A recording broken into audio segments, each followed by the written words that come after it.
The first book of Kings, 1 Kings 4. Solomon's administration. So King Solomon was king over all Israel, and these were his officials: Azariah the son of Zadok the priest, Elihoreph and Ahijah the son of Shisha, scribes, Jehoshaphat the son of Ahilud the recorder, Benaiah the son of Jehoiada over the army, Zadok and Abiathar the priests, Azariah the son of Nathan over the officers, Zabud the son of Nathan, a priest and the king's friend, Ahishar over the household, and Adoniram the son of Abda over the labor force. And Solomon had 12 governors over all Israel, who provided food for the king and his household. Each one made provision for 1 month of the year. These are their names: Ben-Hur in the mountains of Ephraim, Ben-Decker in Makaz, Shalbim, Beth-Shemesh, and Elon Beth-Hanan, Ben-Hesed in Aruboth. To him belonged Soka and all the land of Hepher, Ben-Abinadab and all the regions of Dor. He had Tephath, the daughter of Solomon, as wife, Bana the son of Ahilud, and Tanakh, Megiddo, and all Beth-Shin, which is beside Zaratan below Jezreel, from Beth-Shin to Abel-Meholah, as far as the other side of Jokneam. Ben-Geber and Ramoth-Gilead. To him belonged the towns of Jair, the sons of Manasseh. In Gilead, to him also belonged the region of Argob in Bashan, 60 large cities with walls and bronze gate bars. Ahinadab, the son of Iddo, in Mahanaim. Ahimaaz in Naphtali. He also took Bashemath, the daughter of Solomon, as wife. Banah, the son of Hushai, in Asher and Aloth. Jehoshaphat, the son of Puah, in Issachar. Shemaiah, the son of Elah, in Benjamin. Geber, the son of Uri, in the land of Gilead, in the country of Sihon, king of the Amorites, and of Og, king of Bashan. He was the only governor who was in the land. Prosperity and wisdom of Solomon's reign. Judah and Israel were as numerous as the sand by the sea in multitude, eating and drinking and rejoicing. So Solomon reigned over all kingdoms, from the river to the land of the Philistines, as far as the border of Egypt. They brought tribute and served Solomon all the days of his life. Now Solomon's provision for 1 day was 30 cores of fine flour, 60 cores of meal, 10 fatted oxen, 20 oxen from the pastures, and 100 sheep, besides deer, gazelles, roebucks, and fatted fowl. For he had dominion over all the region on this side of the river, from Tifsah even to Gaza, namely over all the kings on this side of the river, and he had peace on every side all around him. And Judah and Israel dwelt safely, each man under his vine and his fig tree, from Dan as far as Beersheba, all the days of Solomon. Solomon had 40,000 stalls of horses for his chariots, and 12,000 horsemen. And these governors, each man in his month, provided food for King Solomon and for all who came to King Solomon's table. There was no lack in their supply. They also brought barley and straw to the proper place for the horses and steeds, each man according to his charge. And God gave Solomon wisdom and exceedingly great understanding, and largeness of heart like the sand on the seashore. Thus Solomon's wisdom excelled the wisdom of all the men of the east and all the wisdom of Egypt. For he was wiser than all men, than Ethan the Ezrahite, and Heman, Chalcol, and Darda, the sons of Mahol, and his fame was in all surrounding nations. He spoke 3,000 proverbs, and his songs were 1,005. Also he spoke of trees, from the cedar tree of Lebanon even to the hyssop that springs out of the wall. He spoke also of animals, of birds, of creeping things, and of fish. And men of all nations, from all the kings of the earth who had heard of his wisdom, came to hear the wisdom of Solomon. 1 Kings 5. Solomon prepares to build the temple. Lahiram, king of Tyre, sent his servants to Solomon, because he heard that they had anointed him king in place of his father, for Hiram had always loved David. And Solomon sent to Hiram, saying, "You know how my father David could not build a house for the name of the Lord his God, because of the wars which were fought against him on every side, until the Lord put his foes under the soles of his feet. But now the Lord my God has given me rest on every side. There is neither adversary nor evil occurrence. And behold, I propose to build a house for the name of the Lord my God, as the Lord spoke to my father David, saying, Your son, whom I will set on your throne in your place, he shall build the house for my name. Now therefore, Command that they cut down cedars for me from Lebanon, and my servants will be with your servants. And I will pay you wages for your servants according to whatever you say. For you know there is none among us who has skill to cut timber like the Sidonians. So it was, when Hiram heard the words of Solomon, that he rejoiced greatly and said, Blessed be the Lord this day, for he has given David a wise son over this great people. And Hiram sent to Solomon, saying, I have considered the message which you sent me, and I will do all you desire concerning the cedar and cypress logs. My servants shall bring them down from Lebanon to the sea. I will float them in rafts by sea to the place you indicate to me, and will have them broken apart there. And you can take them away. And you shall fulfill my desire by giving food for my household. Then Hiram gave Solomon cedar and cypress logs according to all his desire. And Solomon gave Hiram 20,000 cors of wheat as food for his household, and 20 cors of pressed oil. Thus Solomon gave to Hiram year by year. So the Lord gave Solomon wisdom, as he had promised him. And there was peace between Hiram and Solomon, and the two of them made a treaty together. Then King Solomon raised up a labor force out of all Israel, and the labor force was 30,000 men. And he sent them to Lebanon, 10,000 a month in shifts. They were 1 month in Lebanon and 2 months at home. Adoniram was in charge of the labor force. Solomon had 70,000 who carried burdens, and 80,000 who quarried stones in the mountains, besides 3,300 from the chiefs of Solomon's deputies, who supervised the people who labored in the work. And the king commanded them to quarry large stones, costly stones, and huge stones, to lay the foundation of the temple. So Solomon's builders, Hiram's builders, and the Gebalites quarried them, and they prepared timber and stones to build the temple. 1 Kings 6.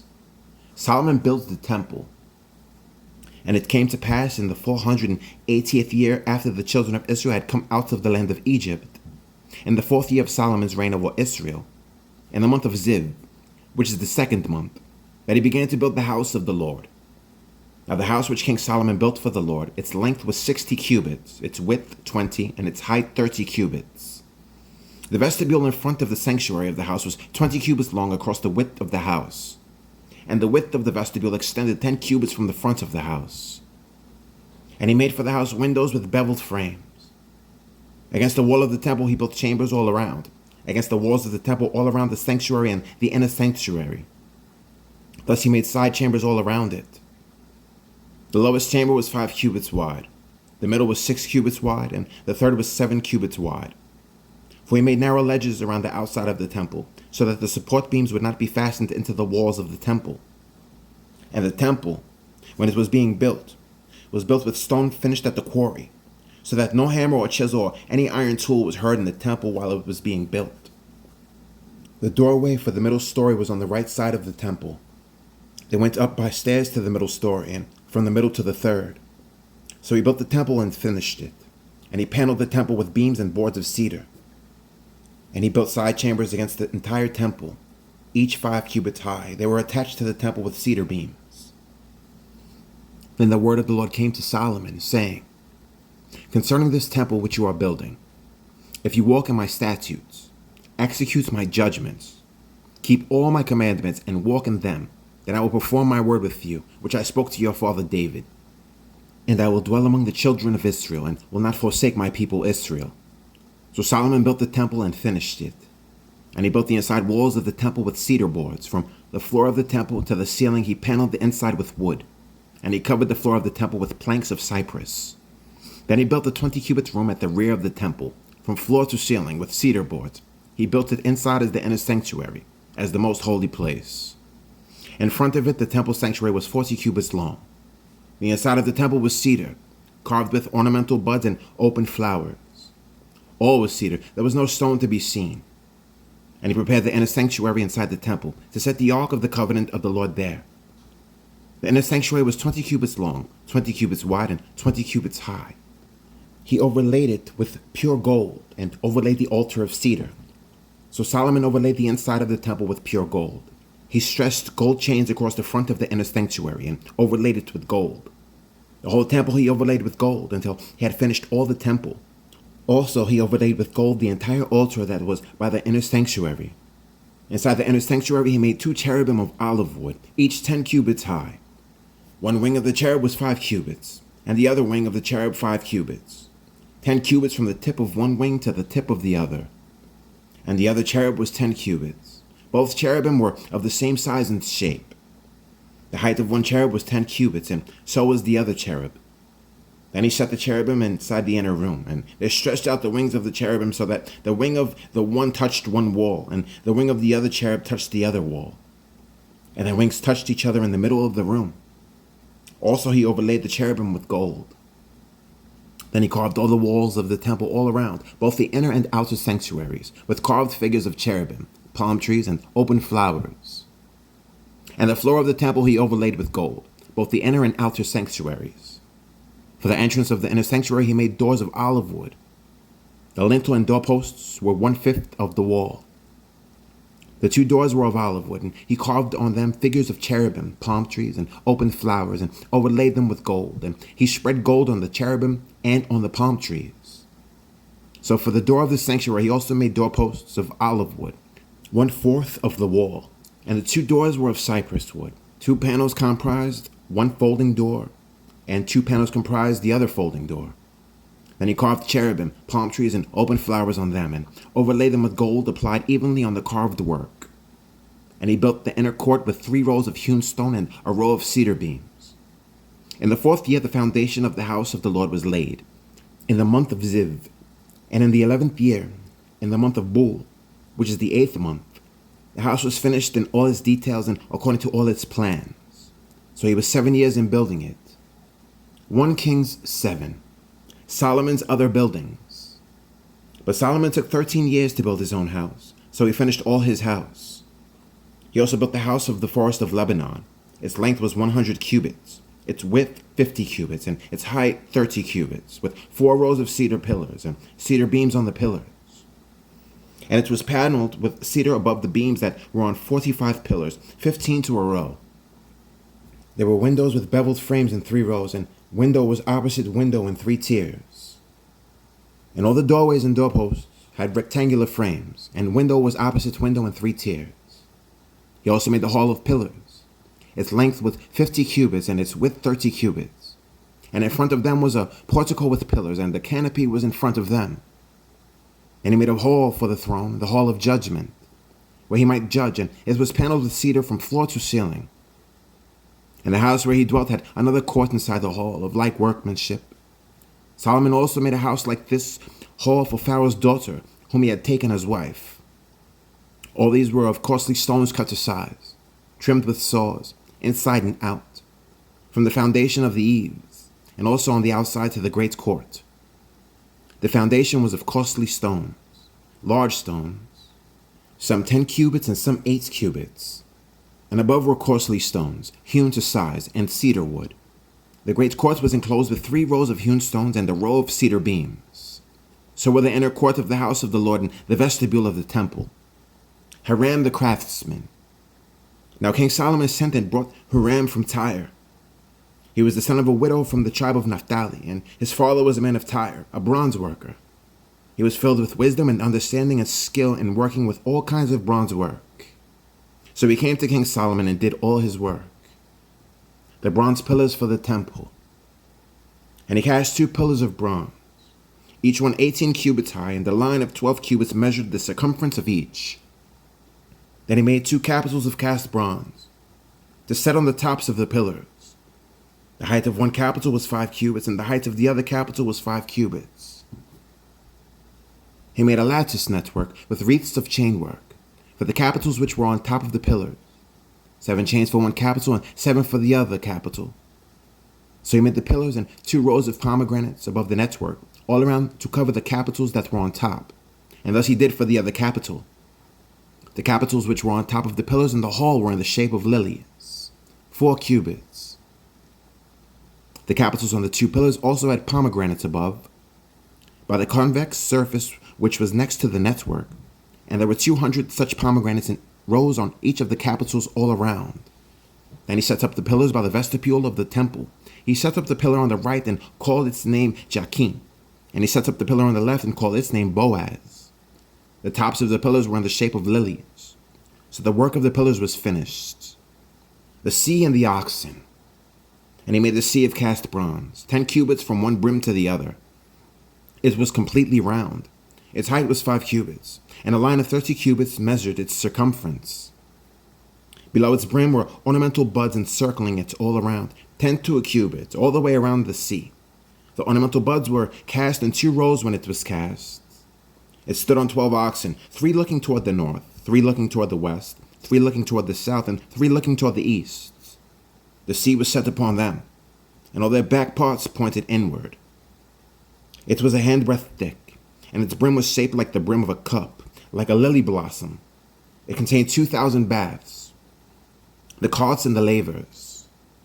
He also made 10 carts of bronze. 4 cubits was the length of each cart, 4 cubits its width, and 3 cubits its height. And this was the design of the carts. They had panels, and the panels were between frames.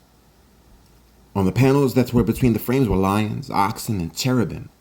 And on the frames was a pedestal on top. Below the lions and oxen were wreaths of plated work. Every cart had 4 bronze wheels and axles of bronze, and its 4 feet had supports.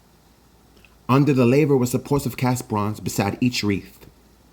Its opening inside the crown at the top was 1 cubit in diameter, and the opening was round, shaped like a pedestal, 1.5 cubits in outside diameter, and also on the opening were engravings, but the panels were square, not round. Under the panels were the 4 wheels, and the axles of the wheels were joined to the cart. The height of a wheel was 1.5 cubits. The workmanship of the wheels was like the workmanship of a chariot's wheel. Their axle pins, their rims, their spokes, and their hubs were all of cast bronze. And there were 4 supports at the 4 corners of each cart. Its supports were part of the cart itself. On the top of the cart, at the height of 0.5 cubit, it was perfectly round, and on the top of the cart, its flanges and its panels were of the same casting. On the plates of its flanges and on its panels he engraved cherubim, lions, and palm trees, wherever there was a clear space on each, with wreaths all around. Thus he made the 10 carts. All of them were of the same mold, 1 measure, and 1 shape. And he made 10 lavers of bronze. Each laver contained 40 baths, and each laver was 4 cubits. On each of the 10 carts was a laver. And he put 5 carts on the right side of the house, and 5 on the left side of the house. He set the sea on the right side of the house, toward the southeast. Furnishings of the temple. Hiram made the lavers and the shovels and the bowls. So Hiram finished doing all the work that he was to do for King Solomon for the house of the Lord. The 2 pillars, the 2 bowl-shaped capitals that were on top of the 2 pillars, the 2 networks covering the 2 bowl-shaped capitals which were on top of the pillars, 400 pomegranates for the 2 networks, 2 rows of pomegranates for each network to cover the 2 bowl-shaped capitals that were on top of the pillars, the 10 carts and the 10 lavers on the carts, 1 sea and 12 oxen under the sea, the pots, the shovels, and the bowls. All these articles which Hiram made for King Solomon for the house of the Lord were of burnished bronze. In the plain of Jordan the king had them cast in clay molds between Succoth and Zaratan. And Solomon did not weigh all the articles because there were so many. The weight of the bronze was not determined.